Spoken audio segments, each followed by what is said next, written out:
Assalamualaikum warahmatullahi wabarakatuh.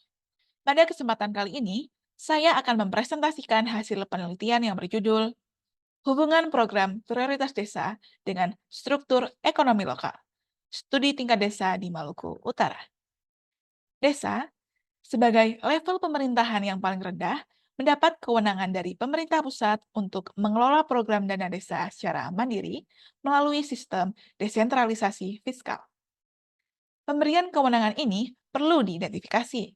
Apakah dana desa telah dimanfaatkan dengan baik dalam mendukung pembangunan ekonomi di desa? Dan apakah kebijakan program prioritas desa berpengaruh terhadap perubahan struktur perekonomian desa? Pada studi ini dilakukan identifikasi terhadap kegiatan dana desa yang mempengaruhi pembangunan ekonomi desa di Provinsi Maluku Utara dan analisa dampak kebijakan program prioritas desa terhadap struktur ekonomi desa di wilayah Maluku Utara. Penelitian ini menggunakan dua metode, yaitu metode tagging dana desa dan metode regresi data panel. Pada metode tagging dana desa, data-data yang telah dikumpulkan selanjutnya dilakukan pemetaan dan penandaan pada masing-masing variabel data. Output yang dihasilkan dari proses tersebut berupa data perbandingan belanja antar variabel pada dimensi ekonomi dan antar daerah setiap tahunnya, yang kemudian dapat dilakukan analisis secara kualitatif. Pada metode yang kedua, yaitu metode regresi data panel, data-data yang telah dikumpulkan disusun menjadi suatu model seperti yang ada pada slide, untuk selanjutnya akan diuji melalui uji LM dan uji Hausman untuk menemukan model terbaik.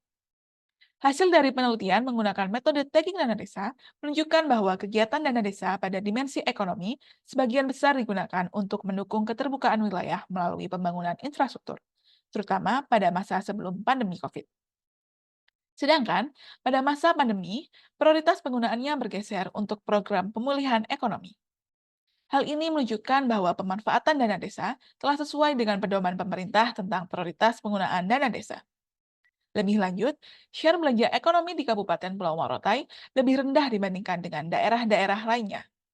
Sebaliknya, share belanja ekonomi dana desa di Kota Tidore Kepulauan menunjukkan angka yang lebih tinggi.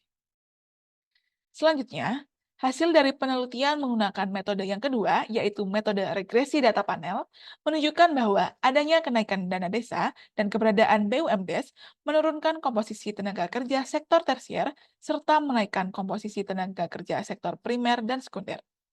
Temuan yang dihasilkan menunjukkan bahwa dana desa dan BUMDes berdampak pada perubahan struktur ekonomi desa di wilayah Maluku Utara. Terima kasih.